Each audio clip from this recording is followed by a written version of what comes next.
Mungu awabariki sana. Mungu awabariki sana. Sasa naenda kwenye somo. Unayeandika, andika mwezi wa 3 ni mwezi wa kinabii. Haleluya. Mwezi wa 3 ni mwezi wa kinabii. Na ndio maana jana nimekuwa macho mpaka siku inabadilika kuwa tarehe 1. Kwa nini miezi mingine sijafanya hivyo? Jana nikawa napata msukumo, na ili neno Mungu ananipa asubuhi ya leo ya kwamba mwezi wa 3 ni mwezi wa kinabii. Bwana Yesu apewe sifa. Haleluya. Sema power. Sema power. Sema power. Mwezi wa 3 umebeba maana kubwa sana kibiblia. Na leo nitakapokufundisha na kuomba, kuna vitu utaanza kuona vikianza kutokea kwenye maisha yako. Mwezi wa 3 kibiblia, mwezi wa 3 ndio mwezi ambao wana wa Israeli walitoka utumwani. Kwa hiyo tunapozungumzia mwezi wa 3, maana yake kama Mungu aliutumia mwezi wa 3 kuwatoa wana wa Israeli utumwani tarehe ya kwanza, na leo ni tarehe ya kwanza ya mwezi wa 3, basi amini, eneo lolote ambalo umekuwa mtumwa leo utaenda kutoka kwa jina la Yesu. Eneo lolote, kama ulikuwa mtumwa eneo la magonjwa, eneo la uchumi, eneo lolote unaenda kutoka, kwa sababu mambo yaliyopita yapo ili kutuimarisha mambo yajayo. Kwa mwezi wa 3 ulikuwa ni mwezi wa wana wa Israeli kutoka utumwani. Tunasoma katika Kutoka 19 mstari wa 1 mpaka ule wa 8. Kitabu cha Kutoka 19 mstari ule wa 1 mpaka wa 8. Sema power. Sema power. Anasemaje? Neno la Bwana linasema. Neno la Bwana linasema. Mwezi wa 3. Sema mwezi wa 3. Kanisa lote sema mwezi wa 3. Mwezi wa 3. Baada ya kutoka wa Israeli. Sema baada ya kutoka wa Israeli. Katika nchi ya Misri. Katika nchi ya Misri. Siku hiyo hiyo. Siku hiyo hiyo. Wakafika jangwa la Sinai. Wakafika jangwa la Sinai. Nao walipokuwa wameondoka Refidim. Na kufika jangwa la Sinai. Wakatua katika lile jangwa. Israeli wakapiga kambi huko. Wakiukabili mlima. Musa akapanda kwa Mungu. Na Bwana akamwita toka mlima ule. Musa toka mlima ule. Akisema. Utawaambia nyumba ya Yakobo. Na kuwaarifu. Wana wa Israeli. Maneno haya. Mmeona jinsi nilivyowatendea wa Misri. Na jinsi nilivyowachukua ninyi juu. Ya mbawa za tai. Weka nukta mwanangu, tuendelee. Haleluya. Musa akapanda kwa Mungu. Na Bwana akamwita toka mlima ule akisema, utawaambia nyumba ya Yakobo na kuwaarifu wana wa Israeli maneno haya. Mmeona jinsi nilivyowatendea wa Misri na jinsi nilivyowachukua ninyi juu ya mbawa za tai. Haleluya. Haleluya. Haleluya. Maana tunaona Mungu aliwatendea wa Misri, aliachilia mapigo, lakini haikutosha tu kuachilia mapigo kwa wa Misri, akawachukua wana wa Israeli juu kwa mbawa za tai. So asubuhi Mungu alikuwa ananiambia ya kwamba waambie wanangu, leo sitafanya kazi ya kupiga tu adui zao.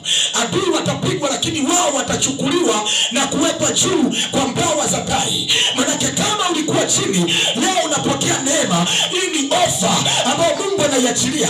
Atashughulikia wachawi mwezi huu wa 3, lakini atakuchukua juu kwa mbawa za tai. Biblia inaposema kwa mbawa za tai, manake utakuwa juu mahali ambapo huwezi kufikika. Uwe juu kiafya, uwe juu kiuchumi, uwe juu kwenye kila eneo, uwe juu kwenye kila sekta. Huu ni mwezi wa kuchukuliwa juu. Huu ni mwezi ambao Bwana anaenda kushughulikia adui zako. Na ndio maana ninatamka kwenye madhabahu, ikiwa kuna wachawi wowote ambao walikuwa wanakandamiza maisha yako, ilikuwa jana mwezi wa pili, siku ya mwisho ndio ulikuwa mwisho wao. Huu mwezi wa tatu hawatatembea, hawataharibu maisha yako. Wanapiga upofu kwenye kila eneo. Bwana anasema atawachukua juu kwa mbawa za tai. Anahakikisha kabisa hakuna atakaye kufikia mahali ambapo anakuweka. Pokea neema kwa jina la Yesu Kristo. Mwezi wa tatu unachukuliwa ulimwengu wa roho. Hawatakukuta pale pale, hawatakuonea tena. Nakataa in the mighty name of Jesus Christ. Mwezi wa pili umekuwa na siku 28. Imetosha kutembea kwenye mateso, imetosha kutembea kwenye magonjwa, imetosha kutembea kwenye laana. Huu mwezi wa tatu Bwana anashughulikia adui zako na anakuchukua juu kwa mbawa za tai. Utabebwa tu hata kama huna elimu, hauna certificate, hauna diploma. Leo tarehe 1 Bwana anasema nitawachukua kwa mbawa za tai. Atahakikisha uko juu mahali ambapo wanaotegemea nguvu za giza hawawezi kukufikia. Wachao wanaokuroga hawawezi kukufikia. Hii tarehe 1 I declare and I declare, ninatamka kwa mamlaka ambayo Bwana amenipa, mbawa za tai kama Bwana alivyoahidi uchukuliwe chini upelekwe juu. Haleluya. Nimekuambia mwezi wa tatu ni mwezi wa kinabii. Kwa yeyote anayeamini maneno haya ya kwamba Mungu ni kweli, anaposema na kuchukua kwa mbawa za tai, haya ni mambo ya rohoni, haya sio mambo ya mwilini. Utaona tu kuanzia kesho matokeo kwenye biashara yamebadilika. Wewe una uhakika umeshachukuliwa. Matokeo kwenye ndoa yanabadilika. Wewe una uhakika umeshachukuliwa. Matokeo kwenye afya yanabadilika. Ni mwezi wa kutoka chini, mwezi ambao Bwana anashughulia kila adui zetu na kutupandisha juu kwa mbawa za tai. Power kwa jina la Yesu Kristo. Naiona neema, naiona nguvu, naiona nguvu. Anasema katika Yoeli 3:10, aliye dhaifu na aseme mimi ni hodari. Hii ni tarehe ya kusema mimi ni hodari. Usiangalie uliyopitia jana, yale yamepita na Bwana anakuchukua kwa mbawa za tai. Oh, mwanamke mmoja anayeamini, hebu amshangilie Bwana na kwamba nachukuliwa kwa mbawa za tai, nachukuliwa kwa mbawa za tai. Mwanaume mmoja anayeamini, piga milusi, piga kelele nyingi kwa Bwana Yesu Kristo. Ni mwezi wa kutoka chini, ni mwezi ambao Bwana anaenda kushughulikia adui zako. Haleluya. Bwana Yesu asifiwe. Bwana akamwita Musa, ndio leo Bwana anamuita Apostle Jojo. Ameniambia usiku leo, waambie wanangu kama wamedimba wamezunguka kwenye matatizo, sasa imetosha kwa damu ya Yesu Kristo. Natangaza misiba kwa wachawi ambao wanazani bado huko chini. Wakija wataua watoto wao, watakunywa damu zao, watatoa kafara zao. Ninakataa kwa jina la Yesu Kristo. Oh, blessing of God is upon you. Ipo neema ya Bwana Jumapili ya leo na imeangukia mahali pazuri. Imeangukia mahali pazuri. Tarehe 1 inakukuta kanisani. Tarehe 1 ni tarehe mama. Ni tarehe ambayo imebeba siku zote za mwezi. Na kuambia ni siku ambayo Bwana anasema nitashughulikia adui zao, lakini hawa sitawaacha chini, watapanda juu kwa mbawa za tai. Haleluya. Bwana Yesu asifiwe. Bwana Yesu asifiwe. Ndio maana nimekuambia ni mwezi wa kinabii. Maana ni mwezi ambao wokovu ulianza. Ni mwezi ambao Bwana aliwakumbuka wana wa Israeli. Ndio maana ukisoma katika hiyo Kutoka 19:1 anasema hata ilipokuwa mwezi wa tatu Bwana akawatoa wana wa Israeli mikononi mwa Misri. Haleluya. Bwana Yesu asifiwe. Bwana Yesu asifiwe. Yeyote anayeamini kwenye ibada hii, yeyote anayeamini hii tarehe 1 hataondoka kawaida, hataondoka kawaida. Hautatoka kama ulivyoingia. Ndio maana nimesema unaheri wewe ambaye pamoja na mvua bado umeingia kanisani, kwa sababu Bwana alikukusudia ubebwe juu kwa mbawa za tai. Na haya maneno ulimwengu wa roho ni upanga kwa adui zako ambao wamesimama ili kukuzuia. Bado tuko mwanzoni, bado tumekumbukwa na Bwana. Yesu hajatuacha. Mwambie jirani yako nachukuliwa kwa mbawa za tai. Barikiwa. Mwambie nachukuliwa na adui zangu wanashughulikiwa mwezi huu wa tatu. Mwezi huu wa tatu.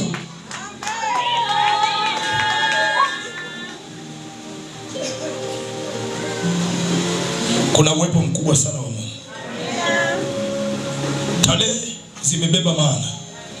Ni kama ambavyo Christmas watu wanasherehekea. Ni kama ambavyo Pasaka watu wanasherehekea, vivyo hivyo hii tarehe ya kwanza ya mwezi wa 3 imebeba maana kubwa. Bwana Yesu apewe sifa. Haleluya. Haleluya. Hebu sema power. Power. Hebu sema power. Power. Sema tena power. Power. Sema Bwana Yesu. Bwana Yesu. Leo unanichukua. Unanitoa chini. Kwa mbawa za taa. Unanipandisha juu. Leo unashughulikia adui zangu kwenye kila eneo. Jesus.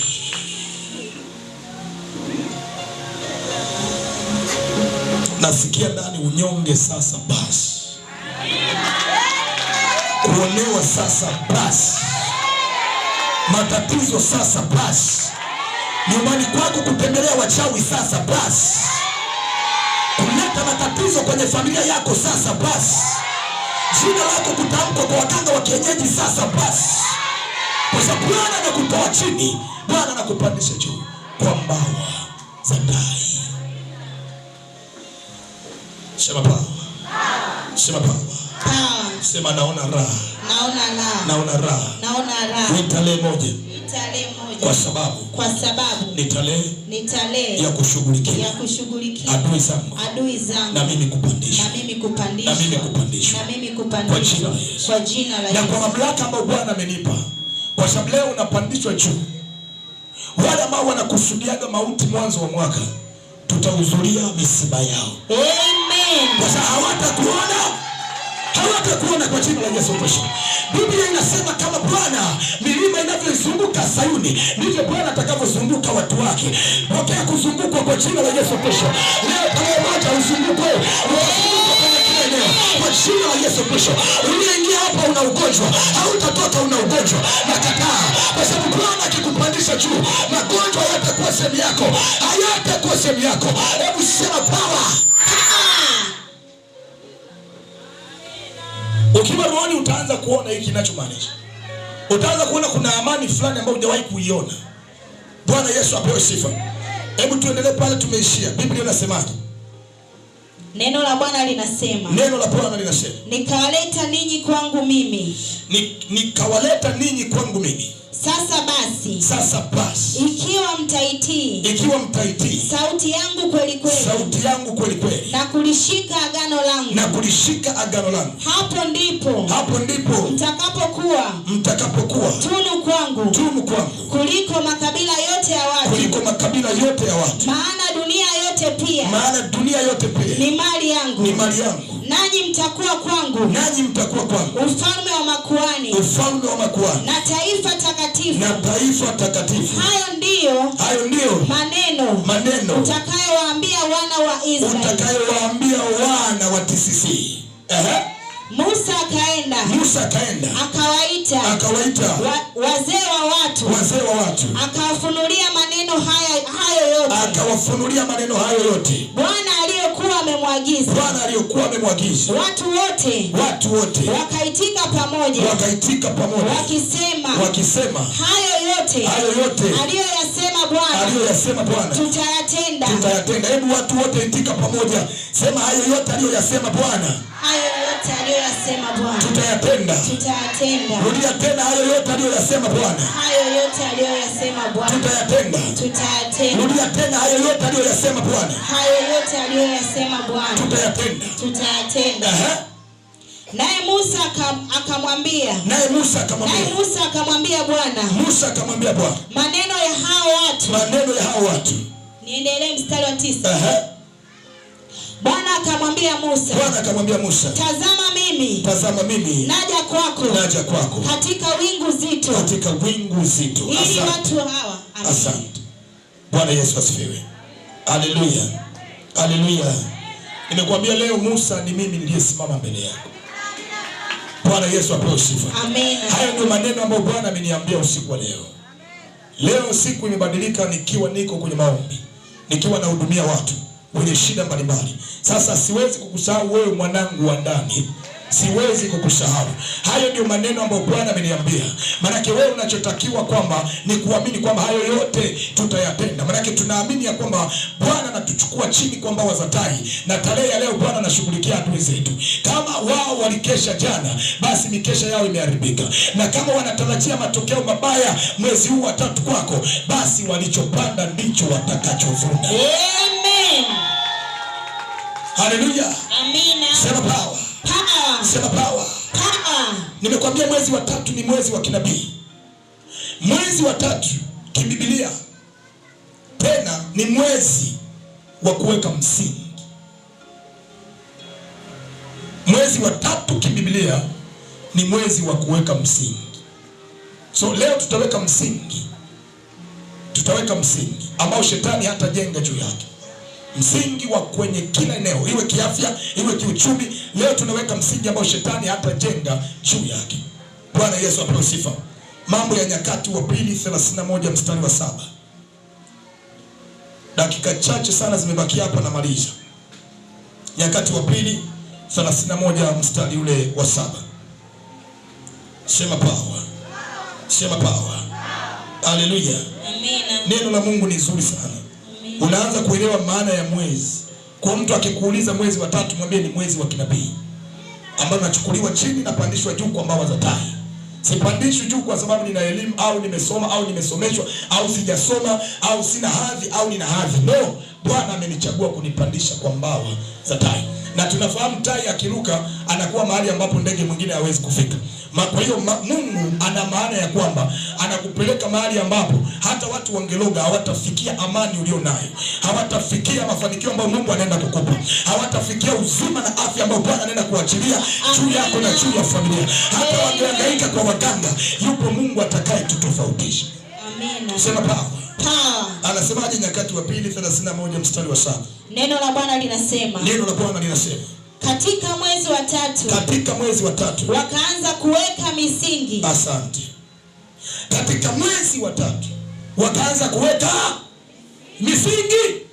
Wana wa TCC, wanangu wa kiroho, huu ni mwezi wa kuweka misingi. Misingi itakayoleta matokeo ya aina tofauti. Hawakuweka msingi, waliweka misingi. Maana upokea msingi wa kukua kiroho, msingi wa kujenga, msingi wa kufanya biashara, msingi wa kwenda level zingine, msingi wa kuwa mtu ambaye utaheshimika. Katika mwezi wa 3 wakaweka misingi. Hebu mwambie jirani yako, naweka misingi ambayo shetani hatajenga. Mwambie naweka misingi ambayo shetani hatajenga. Mwambie naweka misingi ambayo sitatikiswa na nguvu za giza, kwa sababu nimepandishwa juu kwa mbawa za tai. Ugeukie mwambie mwezi wa 3. Mwezi wa 3 ni mwezi wa kinabii. Ni mwezi wa kinabii. Ni mwezi wa kinabii. Ni mwezi wa kinabii. Mwambie mwezi wa 3. Mwezi wa 3 ni mwezi wa kutoka. Ni mwezi wa kutoka. Ni mwezi wa kutoka. Ni mwezi wa kutoka kwenye mateso. Kwenye mateso. Kwenye mateso. Kwenye mateso. Na kupandishwa juu. Na kupandishwa kwa mbawa za tai. Kwa mbawa za tai. Gonga naye mwambie pokea upako wa kupanda. Gonga huyu wa 3 mwambie pokea upako wa kupanda. Pokea upako wa kupanda. Mwambie pokea upako wa kupanda. Pokea upako wa kupanda. Mwambie pokea upako wa kuweka misingi. Pokea upako wa kuweka misingi. Mwambie pokea upako wa kuweka misingi. Pokea upako wa kuweka misingi. Kwa jina la Yesu. Kwa jina la Yesu. Haleluya. Amina. Bwana Yesu asifiwe. Haleluya. Amina. Okay, niende kumaliza na hili andiko. Mwezi wa 3 ni mwezi ambao milango yako inaenda kuwa wazi mchana na usiku. Haleluya. Milango yako inaenda kuwa wazi mchana na usiku. Huu mwezi wa 3, Isaya 60:11 anasemaje? Jesus. Na leo tutaomba maombi ya kupanda juu. Kama Bwana alivyosema ndivyo inavyoenda kuwa. Kupanda juu, panda juu. Isaya 60:11. Amina. Aha. Neno la Bwana linasema. Neno la Bwana linasema. Malango yako nayo yatakuwa wazi daima. Sikia, huu mwezi wa 3 sio malango ya ukoo wako. Hii ni wewe na Mungu. Alafu wewe ndio utakuwa kwa ajili ya watu. Anasema malango yako. Maana ulimwengu wa roho kuna malango yako. hata kama umeolewa au umeoa, hata kama unaishi mmezaliwa pamoja na dada na kaka, kuna malango yako ambayo yatakuwa wazi daima. Anasemaje mstari unaofuata? Hayatafungwa. Ukiona Biblia inasema hayatafungwa, maana yake kwa mtu aliyekosa maarifa, malango huwa yanafanyaje? Yanafungwa. Haleluya. Anasema malango yako yatakuwa wazi daima, hayatafungwa. Maana yake wewe ambaye unasikia neno hili, hii tarehe moja ni tofauti na mtu ambaye hajasikia hili neno. Hili neno unaambiwa wewe uliyefika. Umefika hapa maana yake umefika kufanya agano na Mungu. Na yeye Mungu ndiye anakuambia kwamba malango yako yatakuwa wazi daima, hayatafungwa. Maana yake hata wakijaribu kuyafunga haitawezekana, kwa sababu aliyesema hayatafungwa yeye halali kwa ajili yako. Anasema yatakuwa wazi daima. Haleluya. Angalia mstari unaofuata. Kwa nini malango yanakuwa wazi? Hayatafungwa mchana wala usiku. Hayatafungwa mchana wala usiku. Maana haya malango yanaweza yakafungwa mchana au yakafungwa usiku. Na ndio maana mtu anaweza akalala alafu akaamkia kwenye kazi, maana malango yake hayakufungwa. Kama mtu amelala anaamkia mazingira ambayo anakataliwa, maana malango yake yamefungwa. Sasa kwako naachilia double favor, kibali double. Malango hayatafungwa mchana wala usiku. Maana nawatangazia hata wale wachawi ambao wanakuja usiku, hawatafunga malango yako ya biashara, hawatafunga malango yako ya afya, hawatafunga malango yako ya kukumbukwa na watu sahihi. Hayatafungwa. Hii natamka na ninaachilia upako kwenye vyumba unavyolala, kwenye vyumba vya watoto, kwenye malango ya nyumba yako, kwenye madirisha, kwenye kuta. Upako ukatembee. Haya malango hayatafungwa. Yako atakufa. Amina. Atakufa. Hataishi. Kwa sababu aliyesema ni mkuu. Mungu anasema malango yako hayatafungwa mchana wala usiku. Hebu sema leo tarehe moja. Leo tarehe moja. Sema leo tarehe moja. Leo tarehe moja. Huu ni mwezi wa kinabii. Huu ni mwezi wa kinabii. Ni mwezi wa kupanda. Ni mwezi wa kupanda. Ni mwezi wa adui zangu. Ni mwezi wa adui zangu. Kushughulikiwa. Kushughulikiwa. Ni mwezi wangu. Ni mwezi wa wangu. kujenga misingi. Wa kujenga misingi. Ni mwezi wangu. Ni mwezi wa malango yangu. Wa malango yangu. Kuwa wazi. Kuwa wazi. Daima. Daima. Mchana. Na usiku.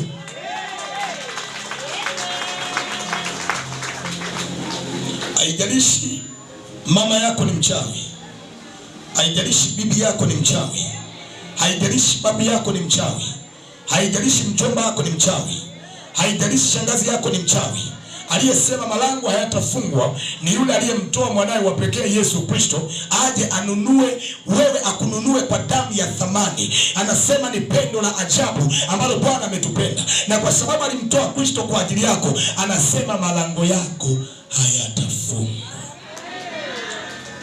Hebu sema hakuna mwenye uwezo. Hakuna mwenye uwezo wa kufunga malango yangu. Wa kufunga malango yangu. Mchana wala usiku. Mchana wala usiku. Sasa wakati nasoma ile andiko nikawa nagundua kwa nini malango yanafungwa. Kuna kitu shetani hakipendi. Kuna kitu shetani hakipendi. Angalia mstari unaofuata hapa. Anasemaje? Ili watu wapate. Ili watu wapate. Kukuletea utajiri wa mataifa. Asante. Kwa malango yanafungwa ili usiletee utajiri. Hicho ndio kitu shetani hapendi. Hapendi. Sasa watumishi wengi leo wanatia huruma, hali ni ngumu.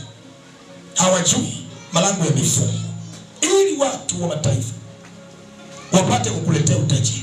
Maana malango yanakuwa wazi kuanzia leo tarehe moja ili watu wa mataifa wapate kukuletea utajiri. Haleluya. Kutafuta wewe utajiri haitoshi.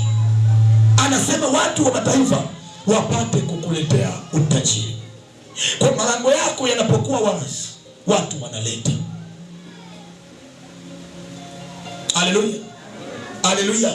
Hebu sema napokea upako. Napokea upako. Wa kupokea. Vinavyoletwa. Kwa sababu malango yangu hayatafungwa.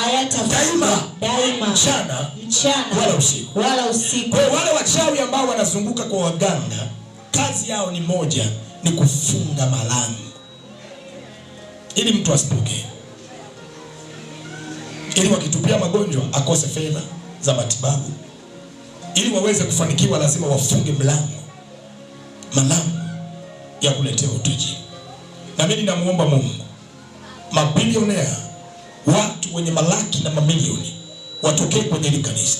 Kwenye biashara zenu natamka kustawi, kwenye kazi ukapate kibali, ukapande thamani kwenye kila eneo. Ninatamka kwenye hii madhabahu, kama wameenda kwenye madhabahu kufunga malango yako, na yafungua kwenye madhabahu. Hebu leo tarehe 1 sema malango yangu yamefunguka. Malango yangu yamefunguka. Sema malango yangu yamefunguka. Malango yangu yamefunguka. Sema malengo yangu yanaenda kutimia. Malengo yangu yanaenda kutimia. Kwa jina la Yesu. Kwa jina la Yesu. Haleluya. Amina. Yoeli 3:10.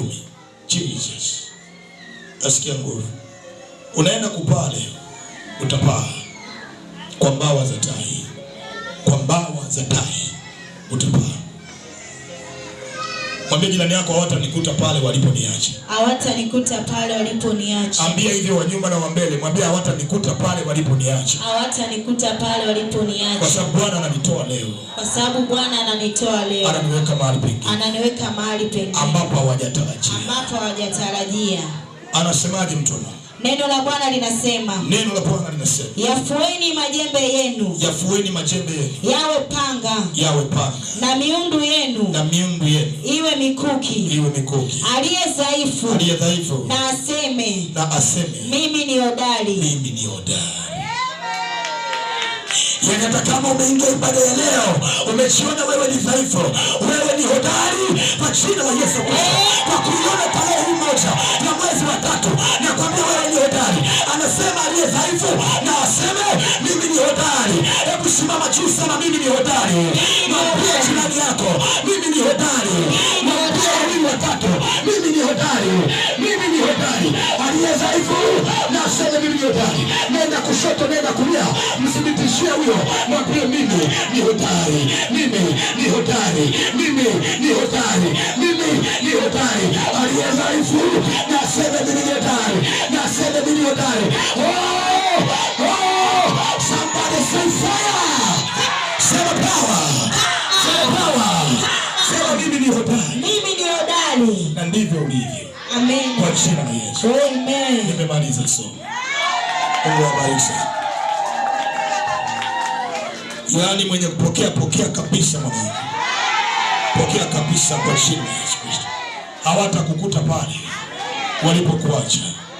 Ni mwezi wa kutoka, ni mwezi maadui kushughulikiwa. Ni mwezi wa kupanda juu kwa mbawa za tai. Yaani unakaa pale alafu Bwana anakupandisha. Haleluya. Rudisha mlango sasa tuombe. Jesus. Yupo Yesu. Yesu mzuri. Unayefuatilia mtandaoni, huu mwezi wa 3 ni mwezi wa kinabii. Ni mwezi wa kutoka, ni mwezi wa kupanda juu kwa mbawa za tai. Sawa na Kutoka 19 mstari wa 1. Lakini ni mwezi wa kujenga misingi. Kwa mambo ambayo unayatarajia mwaka 2025 ni mwezi wa kujenga msingi. Na msingi unapojengwa ni kama Bwana alivyowapitisha wana wa Israeli kwenye bahari ya Shamu. Njia anayoiandaa Bwana, adui yako hapiti. Hata angejifanya na kujua, anavyoendelea kukufuata, anafuata mauti yake. Sababu farasi na mpanda farasi wote walifia kwenye maji.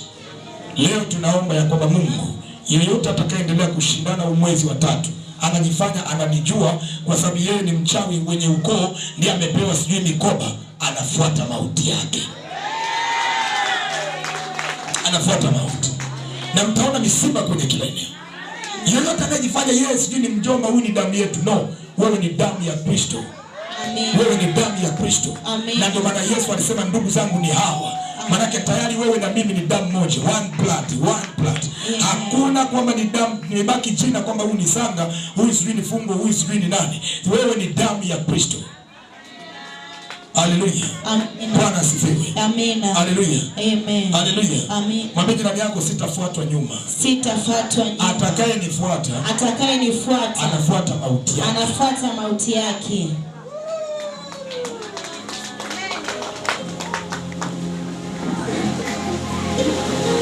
Jesus. Rudisha mlango tuombe dakika chache.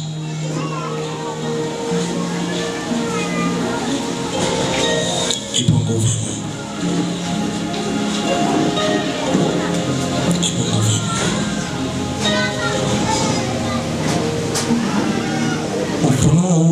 nimeupata.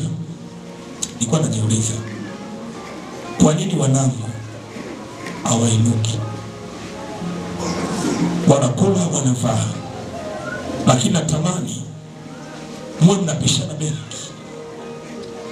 Huyu anapeleka milioni 5, huyu anatoa milioni 10. Muwe mnapishana benki.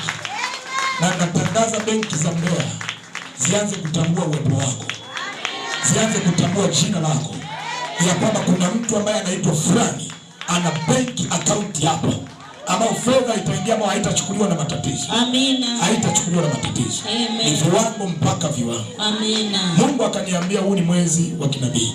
Waambie na wapandisha. Waambie na wapandisha. Waambie na wapandisha. Na ndivyo ilivyo. Watoa wanyonge kutoka mavumbini, anawaketisha juu. Na wakuu. Huyo ni Mungu. Anatoa wanyonge chini. Wanyonge ni wale ambao wamekataliwa kabisa kwenye familia, hawana thamani kwenye familia, lakini thamani yako inakuja mara mbili. Hata ambao walikuwa na thamani hawatajua imekuwaje. Haleluya, Bwana asifiwe. Analituma neno kututoa. Hili ni neno limetumwa kukutoa. Yeyote anayeamini neno la Mungu ameanza hatua. Yeyote anayeamini neno la Mungu ameanza hatua. Na kwa sababu umeamini, mwezi wa 3 tarehe ya kwanza ndio ukombozi ulitokea. Basi leo mwezi wa 3 tarehe ya kwanza ukombozi unatokea kwenye maisha yako. Hata wachawi wangekuwa na kiburi mfano wa Farao, pigo la 9 ndio linatangaza misiba, pigo la 10 watalia kila mahali. Narudia tena, pigo la 9, pigo la 10 watalia kila mahali. Unachotakiwa tu amini. Tunapenda kuomba amini. Usiangalie jana yako. Mungu anakuambia leo ili akuimarishe kesho. Anasema usiyakumbuke yaliyopita. Jana kwa Mungu ni zamani. Asubuhi kwa Mungu ni zamani. Haleluya. Haleluya. Kwa Mungu akupe neema. Na ninaona kibali kabisa. Mungu anaenda kuwafanyia mambo ya ajabu sana. Kabisa. Hamtaelewa imekuwaje. Na ndio Mungu anavyofanyaga. Yaani wewe utakuwa uelewi, kama unakuwa surprised. Uelewi nini kimefanyika. Lakini ndio Mungu anakuwa amefanya.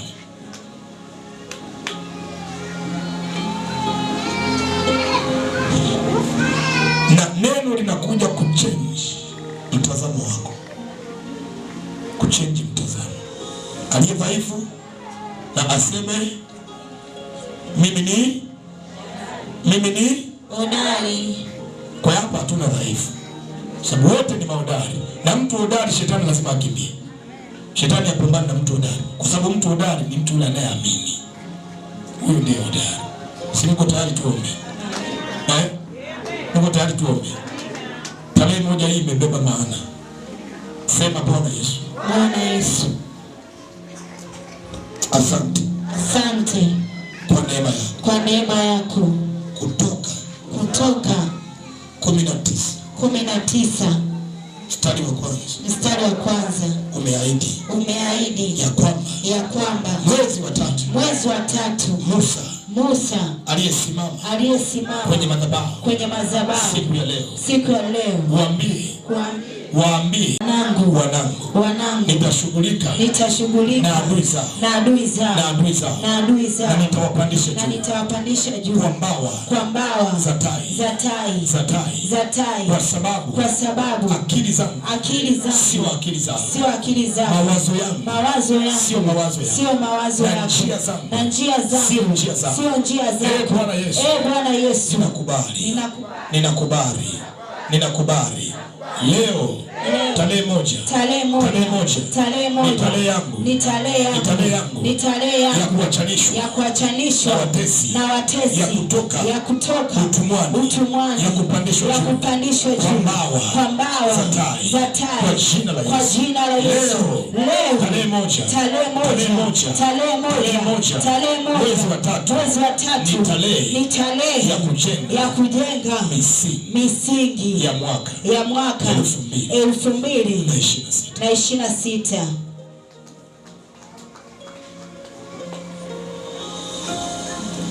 Naliona wingu la Mungu kabisa.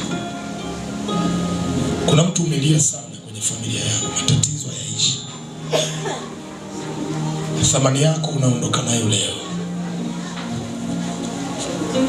Kuna mtu umelia sana na madeni hayaishi. Thamani yako unaondoka nayo leo.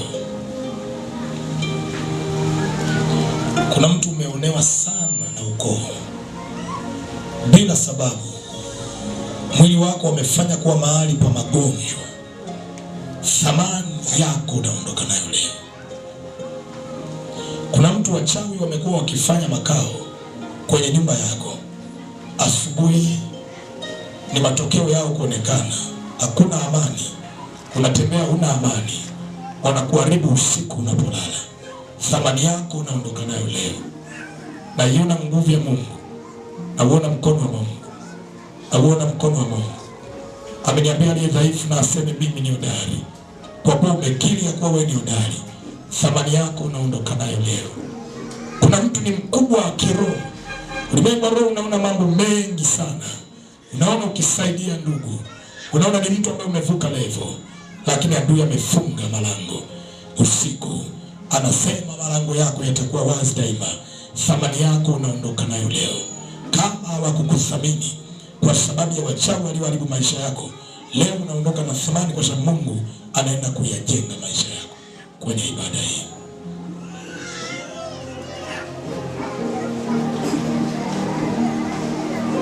Roho Bwana ananiambia nahudumia watu. Nahudumia watu. Chini. Pandisha kidogo hiyo sound track. Nasikia nahudumia watu. Nahudumia watu. Asante.